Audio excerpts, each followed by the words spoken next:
Welcome to McPlum, simple solutions served daily. You'll start by confirming a couple of essentials. You need your Apple ID credentials and the exact app name.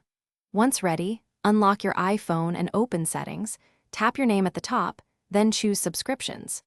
This screen shows every Apple Build plan tied to your ID so you can act immediately.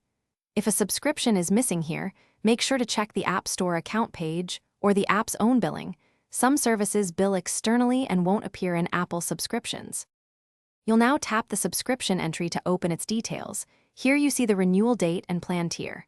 To stop future charges, tap Cancel Subscription or choose a downgraded plan, then follow the on-screen confirmation prompts. Make sure to read the effective date so you know if you retain access until the current term ends. Also, understand why. Apple stops automatic renewals, but it won't always issue refunds, so canceling before renewal avoids new charges. Finish by verifying cancellation.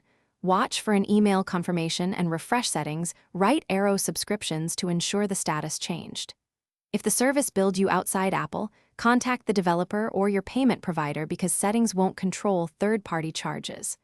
Once canceled, you can safely delete the app if you want.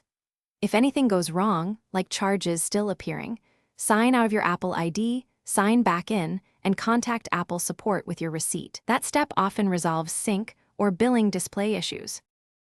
Thanks for watching. Stay juicy and subscribe.